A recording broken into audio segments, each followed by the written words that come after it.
Hess's law by His rule.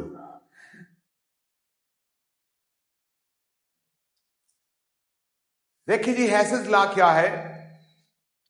When there is no application of practical as over here, when you are unable to perform any experiment in laboratory, then you can use, or Hess's law can support you to find the answer of enthalpy change. What Hess's law states, enthalpy of change of any reaction is equal to sum of enthalpies of all other steps happening in that reaction.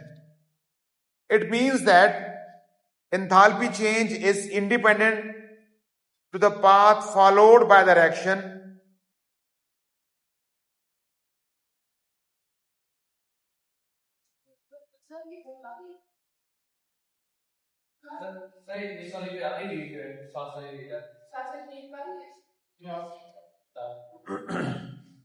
enthalpy change is basically independent to the path followed by the chemical reaction, and it is also independent to the time followed by the chemical reaction. Reaction एक step में हो रहा है, 2 में हो रहा है, 3 में हो रहा है, 4 में, 10 में, उसकी टोटल एंथैल्पी चेंज तब्दील नहीं होगी. रिएक्शन ने कौन सा पाथ एडॉप्ट किया है, कैटलिस्ट आपने ऐड किया है, कैटलिस्ट ऐड नहीं किया है, वो किस रास्ते से, किस मैकेनिज्म से कंप्लीट हो रहा है, उस पे भी बेसिकली एंथैल्पी चेंज डिपेंड नहीं करती है. एंथैल्पी चेंज का आंसर सेम रहेगा. एंथैल्पी चेंज आपने एक स्टेप 1 मिनट में मुकम्मल किया है, अगला स्टेप 10 घंटे बाद किया है, अगला स्टेप 1 महीने के बाद मुकम्मल हुआ है. जब फाइनल रिएक्शन मुकम्मल हो गया फिर भी एंथैल्पी चेंज सेम रहेगी, तब्दील नहीं होगी. ये टाइम स्पैन पे भी डिपेंड नहीं करती है. Enthalpy change is independent to the path और मैकेनिज्म और the steps followed by the chemical reaction. Enthalpy change also that is independent to the time taken by the chemical reaction. कितना वक्त लगता है, कितने स्टेप में मुकम्मल होता है, किस रास्ते से रिएक्शन होके जाता है, एंथैल्पी चेंज उस पर डिपेंड नहीं करती. ये है हैसेस साइकिल, हैसेस लॉ, हैसेस रूल, और यही आपने सेइंग्स याद रखनी है. फॉर एग्जाम्पल, इसकी एक और एनालॉग एग्जाम्पल मैं आपके साथ शेयर करना चाहता हूं. बेसिकली फॉर एग्जाम्पल मेरे पास, आप sorry for my poor drawing, मैं घर बना रहा हूं छोटा सा, जैसे केपीके के अंदर थे बेचारे, घर गिर गए. A boy is standing on the roof. एक बच्चा यहां पर छत के ऊपर है. वो स्टेयर केस के जरिए जमीन के ऊपर, फ्लोर के ऊपर आना चाहता है. तो ये स्टेप 1 है, स्टेप 2 है, स्टेप 3 है और लास्ट स्टेप 4 है. ये स्टेप वाइज नीचे आता है बच्चा, कोई बॉडी, कोई object, finally it reaches to the ground. इसकी बॉडी के अंदर पोटेंशियल एनर्जी चेंज आता है, जो फिजिक्स में आप पढ़ चुके हैं. मैं उसी एनर्जी को बोलता हूं कि एंथैल्पी चेंज आता है. पहले इसकी एंथैल्पी कुछ और थी at the top of the roof, अब एट द ग्राउंड एंथैल्पी कुछ और होगी. इसको हम डेल्टा एच बोलते हैं, कह सकते हैं केमिस्ट्री की जबान. यही बच्चा डायरेक्ट जंप लगाता है और सीधा जमीन के ऊपर आके खड़ा हो जाता है, on the same level of ground.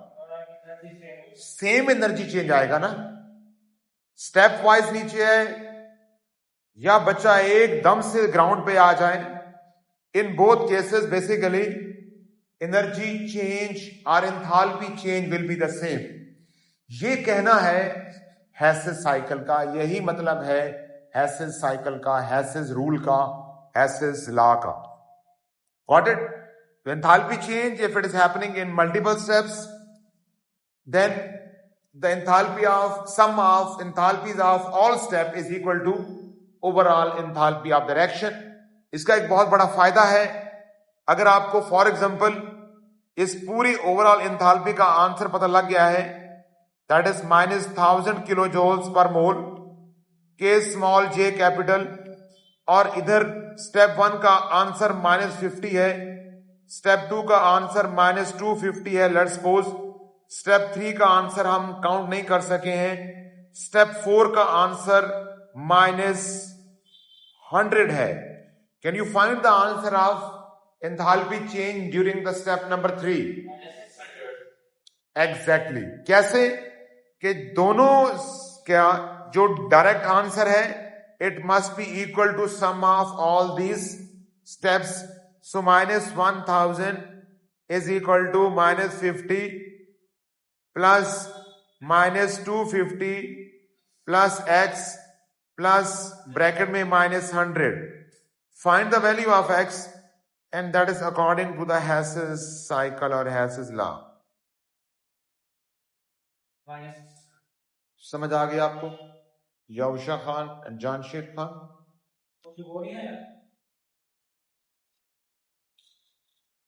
Now come towards the next one.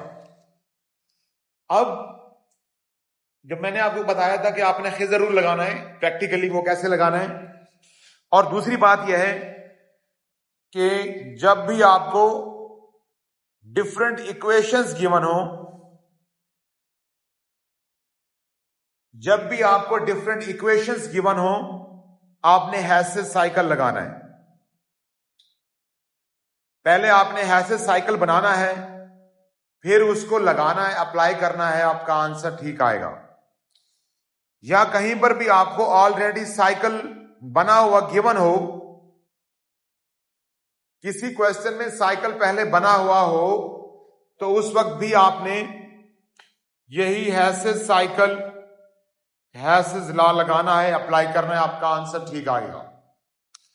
अगर आप चाहें तो जहां enthalpy of formation and enthalpy of combustion का डाटा गिवन हो, वहां पर भी आप हैसेस साइकिल लगा सकते हैं. मैंने आपको कहा था कि आप enthalpy of formation and enthalpy of combustion जो है वो बेसिकली HP - HR से सॉल्व करना है. यस इट इज ट्रू, वो भी ठीक है मेथड. लेकिन आपने अगर आप चाहें तो एंथैल्पी ऑफ फॉर्मेशन जहां पर डाटा गिवन हो या एंथैल्पी ऑफ कंबस्टन जहां पर गिवन हो, वहां पर भी आप हैसेस साइकिल हैसेस लॉ अप्लाई कर सकते हैं. हैसेस साइकिल होता क्या है या आपने अप्लाई क्या करना है, उसके मेन स्टेप्स क्या हैं वो देखते हैं. नंबर 1, आपने साइकिल बनाना है जो भी डाटा आपको गिवन हो. नंबर 2, आपने इक्वेशन को बैलेंस करना है, जो भी इक्वेशन हो उसको आपने बैलेंस करना है. नंबर 3, अगर बैलेंसिंग में कोई आपको प्योर एलिमेंट्स ऐड करने पड़ते हैं, you can add yourself O2 like H2 Cl2 वगैरह वगैरह. कहीं पर भी इक्वेशन को बैलेंस करने के लिए अगर आपको प्योर एलिमेंट्स ऐड करने पड़ते हैं तो आपने उनको ऐड कर सकते हैं, ऐड कर लेना है. इक्वेशंस जितनी भी हो सारी बैलेंस होनी चाहिए. एक जर्नल में बात लिख रहा हूं, रिएक्टेंट्स देखो, उसको एक बॉक्स में बंद कर दो. गोज टू द प्रोडक्ट, उसको एक बॉक्स में जो भी चीजें जो भी फार्मूला है उसको एक बॉक्स समझ लो, पूरा एक यूनिट बनाओ. लेट्स सपोज आप एलिमेंट ले रहे हैं या कोई भी और डाटा आपको गिवन है, उसको भी एक बॉक्स में बंद करो. One box to the other box check करना है क्या हर एलिमेंट सेम है. कार्बन, हाइड्रोजन, ऑक्सीजन जो भी एलिमेंट है, हर 2 डब्बों को आपस में कंपेयर करना है. ये रूट बैलेंस होना चाहिए. इन 2 बॉक्सेस को कंपेयर करो तो ये रूट बैलेंस होना चाहिए. इन 2 बॉक्सेस को एरो ऊपर लगाओ या नीचे लगाओ. ये हर रास्ता, हर 2 बॉक्स जब भी आप कंपेयर करें, there must be equal number of carbon, hydrogen, oxygen et cetera et cetera. ये प्रोटोकॉल आपने फॉलो करना है, आपका साइकिल ठीक बनेगा. और जब साइकिल बन जाए तो फिर आपने खिजर रूल लगाना है. फॉर एग्जाम्पल यही मैं डायग्राम दोबारा यहां नीचे लिख रहा हूं. साइकिल बना है और ये 3 मैंने यहां पे एरोज लगाए हैं. खिजर रूल क्या है, आपने एरोज को वेक्टर सपोज करना है. For example these arrows are vectors. तो आपको पता है, आपने सुना हुआ है, पढ़ा हुआ है फिजिक्स के अंदर, sum of the vectors. Head to tail rule, या आपको मालूम करना आना चाहिए which one is the resultant vector. Resultant vector कौन सा होता है जिसका गुड ऐसा वेक्टर जिसके हेड के साथ बाकी वेक्टर का हेड मिल रहा हो और जिसकी टेल के साथ बाकी वेक्टर्स की टेल मिल रही हो, उस वेक्टर को हम रिजल्टेंट वेक्टर कहते हैं। इन तीन वेक्टर्स में अब पहला खिज़र रूल क्या है कि आपने इनको वेक्टर सपोज करना है। वेक्टर एरो नहीं बोलना, वेक्टर बोलना है। यहां पे जो भी इनके आंसर हो, लेट्स सपोज इसका आंसर है -100, इसका आंसर है -50, इसका आंसर मैंने मालूम करना है। फॉर एग्जाम्पल एक एग्जाम्पल के तौर पे मैंने लिखा है इन तीन वेक्टर्स में क्या आप बता सकते हैं कि which one vector is behaving as a resultant vector? -100 exactly.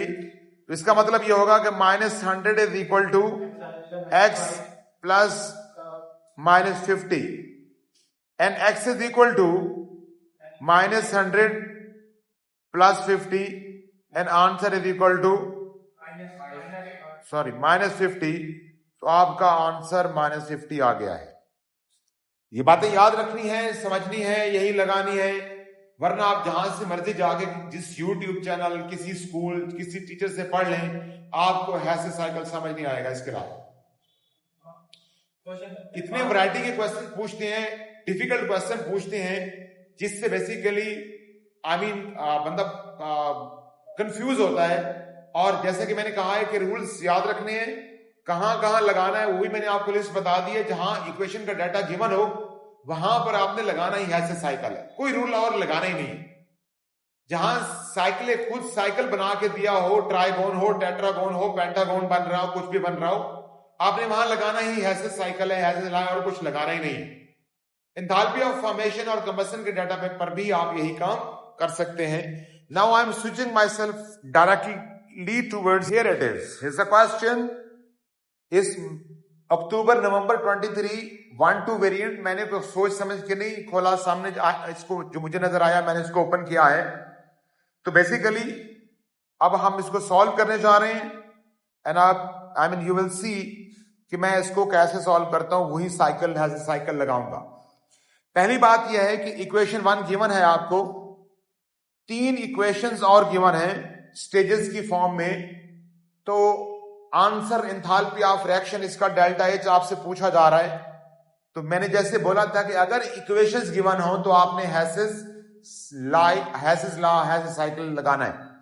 पहले साइकिल खुद से बनाते हैं। इस इक्वेशन के साथ आपने इन 3 इक्वेशंस को जोड़ना है, यही मुश्किल काम है। इसके बाद तो बिल्कुल मुश्किल।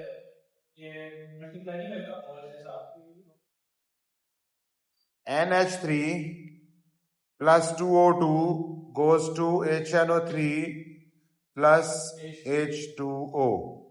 इसको 1 के हिसाब से बैलेंस करो, by4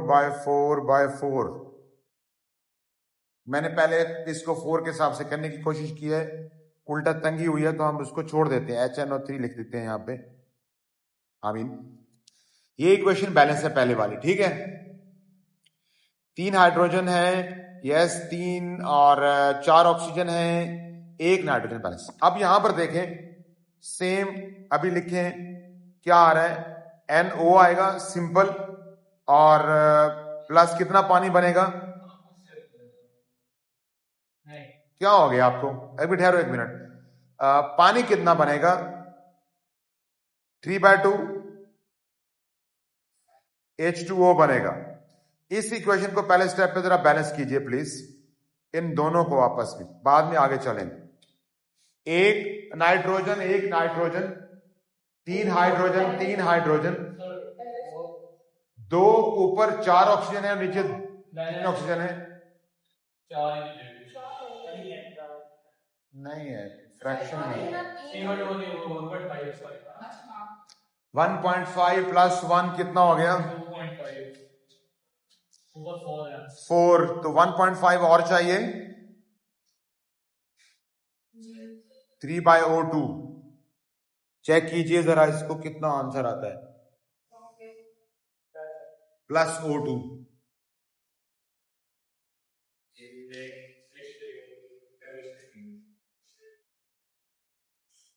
मैं इसी बॉक्स के अंदर लिख देता हूं इसको। 1.5 नहीं होगा, सॉरी, ये होगा 1.5/2 O2।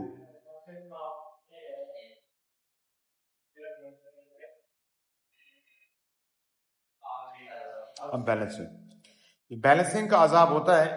बैलेंसिंग से समटाइम नहीं भी करेंगे क्वेश्चन ठीक आ जाएगा, वो तुक्के से आएगा। तो मैं इस पे बिलीव नहीं करता हूं कि अगर आपका जो भी है, आप कोई भी क्वेश्चन तुक्का लगा के करें।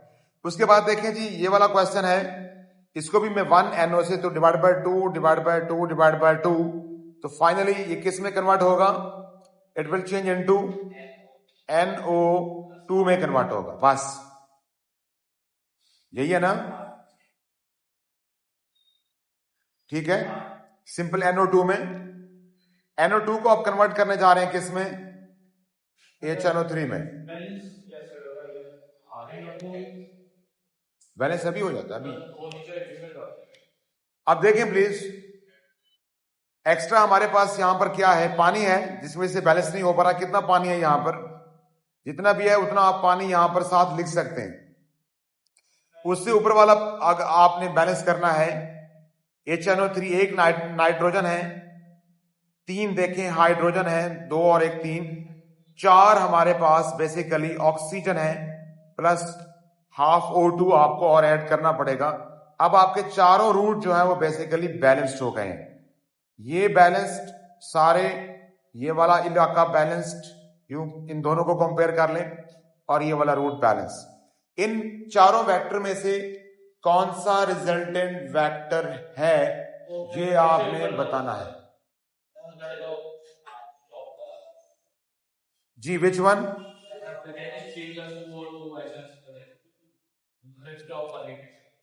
This one is the resultant vector. ठीक हो गया। बाकियों के आंसर लिखें। अब NH3 से NO में जाने में कितना आंसर है इसका? -904। ये कितने मोल का आंसर था? 4 मोल का। मैंने 1 मोल यूज किया, तो मैं इसको 4 से क्या करूंगा? डिवाइड। -904/4,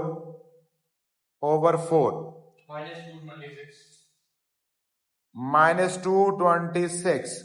अगले पे आ जाइए, नेक्स्ट पोर्शन के ऊपर। नेक्स्ट आंसर को मैंने हाफ किया था, -114 डिवाइड बाय 2। अगले पोर्शन पर आ जाइए, उसको भी मैंने 4 टाइम कम किया। बेसिकली मैंने 1 मोल NO2 लिया यहां पर, तो ये होगा -348/4।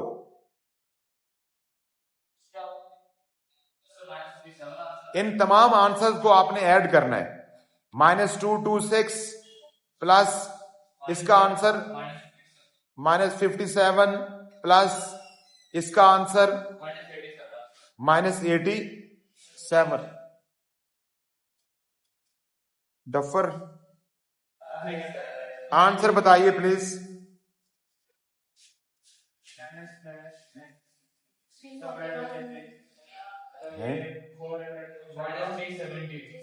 -370 B is the correct option. अभी आंसर भी चेक कर लेते हैं।